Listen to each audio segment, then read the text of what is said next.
नमस्कार किसान भाइयों, स्वागत है आपका एक बार फिर से हमारे YouTube चैनल क्रिएटिव किसान में। आज हम इस वीडियो के माध्यम से जानेंगे करेले की खेती मंडप विधि से करने का सही तरीका क्या है। इस वीडियो में हम इन 6 पॉइंट्स पर बात करेंगे। नंबर 1, करेले की खेती के लिए कौन सी मिट्टी सर्वोत्तम है। नंबर 2, उचित जलवायु। नंबर 3, खेत की तैयारी। नंबर 4, बुआई का सही समय। नंबर 5, करेले की खेती के लिए बांस का मंडप किस तरह से तैयार करें। नंबर 6, सिंचाई। इसके साथ ही वीडियो के अंत में मैं आपको बताऊंगा कि करेले की खेती के साथ में हम कौन कौन सी फसलों की इंटरक्रॉपिंग कर सकते हैं। यह जानने के लिए वीडियो को अंत तक जरूर देखें। हम सबसे पहले बात करते हैं कि करेले की खेती के लिए कौन सी मिट्टी सर्वोत्तम है।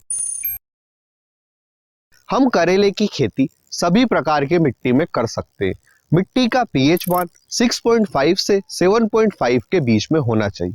अगर आपके खेत की मिट्टी का पीएच मान इससे ज्यादा या कम है तो आप ह्यूमिक एसिड का प्रयोग कर सकते हैं। 1 एकड़ के हिसाब से 2 से 2.5 लीटर ह्यूमिक एसिड लगेगा। इसके साथ ही मिट्टी की उपजाऊ क्षमता को बढ़ाने के लिए आप गोबर की खाद व नीम की खली का प्रयोग कर सकते हैं। यानी हम करेले की खेती सभी तरह की मिट्टी में कर सकते हैं। मिट्टी के बाद आते हैं हमारे दूसरे पॉइंट, जलवायु पर। करेले की खेती के लिए कौन सी जलवायु सर्वोत्तम है। गर्म, शुद्र, आर्द्र जलवायु जैसी किताबी बातों में ना पड़कर हम सिर्फ यह जानते हैं कि करेले की खेती के लिए कौन सा तापमान सही है।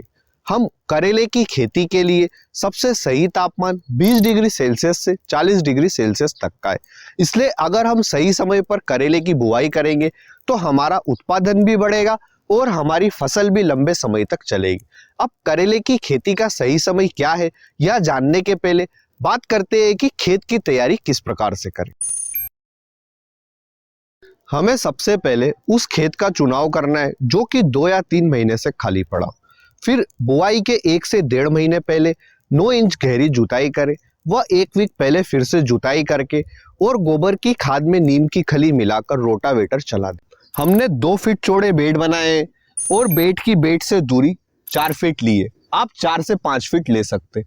इसके साथ ही हमारी बेड की हाइट 14 इंच थी। आप 10 इंच से लेकर 14 इंच बेड की हाइट रख सकते हैं। अगर आपके यहाँ ड्रिप इरिगेशन सिस्टम इंस्टॉल है तो आप मल्चिंग पेपर का उपयोग अवश्य करें। इसके लिए आप 25 माइक्रोन के मल्चिंग पेपर का उपयोग कर सकते हैं। अब बात आती है कि हमें होल से होल की दूरी क्या रखना है।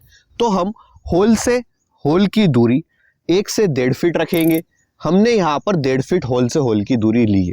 वह इसके साथ ही एक होल पर हम 2 बीजों का छिड़काव करेंगे। आप देख सकते हैं कि हमने यहाँ पर 2 बीज लगाए हैं। खेत की तैयारी के बाद बात करते हैं कि करेले की खेती का सही समय क्या है। हम करेले की खेती 2 सीजन में कर सकते हैं, गर्मी और बरसात। गर्मी के सीजन के लिए सही समय 15 फरवरी से 15 मार्च है। लेकिन अगर आपके एरिया का टेम्परेचर मई व जून में 40 डिग्री के ऊपर जाता है तो आपकी करेले की फसल खराब हो सकती है। इसलिए आप बरसात के सीजन में बुआई करें। बरसात के सीजन में बुआई का सही समय 15 जून से 15 जुलाई है। लेकिन हमने 30 जुलाई को करेले की बुआई की थी। हमारा लेट होने का रीजन यह था कि इस साल हमारे एरिया में बारिश 1 महीने लेट हुई थी। बीज बुआई के 15 से 20 दिन के बाद में हमें खेत में बांस का सेटअप तैयार करना पड़ेगा। हमें बांस की जो दूरी है वह हमें 10 फीट लेना है। अब आप देख सकते हैं कि हमने इन बांसों को जीआई वायर के थ्रू एक दूसरे से बांध रखा है। यहाँ पर 1 फीट, 3 फीट और 5 फीट पर हमें जीआई वायर लगाना है। इन जीआई वायर पर हमने यहाँ पर धागा बांध रखा है और इन धागों के सहारे हमारे करेले की बेल ऊपर तक फैलती है। नीचे के जो 2 वायर है, 1 फीट और जो हमने 3 फीट पर लगाया है, यह हमको 18 नंबर लेना है। और जो हमारा 5 फीट पर जो वायर लगा है यह हमको 24 नंबर लेना है। इसका कारण सिर्फ इतना सा है कि ऊपर की साइड लोड ज्यादा रहता है, इसलिए हमें बड़े वायर का सिलेक्शन करना पड़ेगा। अब जो आप यह धागा देख रहे हैं, यह आपको कौन सी टेक्निक से बांधना है, इसके लिए आप यह वीडियो देखिए। वीडियो के बाद हम बात करेंगे कि सिंचाई हमें कब कब करना है।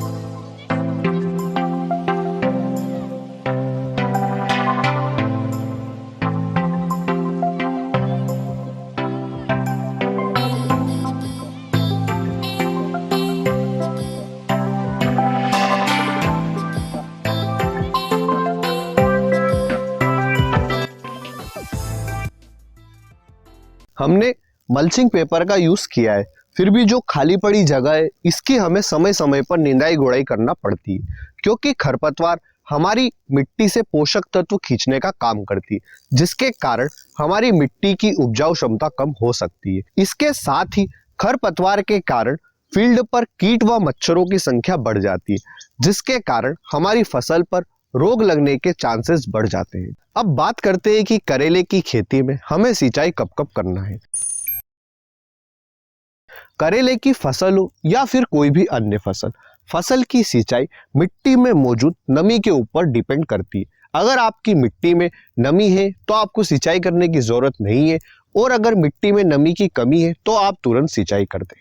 अब बात करते हैं कि हम करेले की खेती के साथ में कौन कौन सी फसलों की इंटरक्रॉपिंग कर सकते हैं। हम करेले की खेती के साथ में रूट वेजिटेबल्स जैसे मूली, गाजर, चुकंदर, शलजम की इंटरक्रॉपिंग कर सकते हैं। आप देख सकते हैं कि हमें बेड की जो निचली सतह है यहाँ और उधर की साइड हम मूली, चुकंदर, गाजर के बीज लगा सकते हैं। अब हमें एक बात का ध्यान रखना है कि हमें पहले करेले की फसल लगाना है। जब हमारी करेले की फसल 15 दिन की हो जाए उसके बाद में हमें इन बीजों का छिड़काव करना है। हम करेले की फसल के साथ में मूली, शलजम और इनकी इंटरक्रॉपिंग इसलिए नहीं कर पाए क्योंकि हमने जब करेले की फसल की बुआई करी थी 30 जुलाई को, उसके बाद में 15 अगस्त से अभी तक हमारे एरिया में कंटिन्यू बरसात हो रही है। इसके साथ ही हम पत्ता गोभी और फूल गोभी की भी इंटरक्रॉपिंग करेले की खेती के साथ में कर सकते हैं। हमने पिछले साल करेले की खेती के साथ में फूल गोभी की इंटरक्रॉपिंग की। आप वीडियो में देख सकते हैं हमने करेले की 2 रो के बीच में फूल गोभी लगाई थी। आप भी ऐसा कर सकते हैं।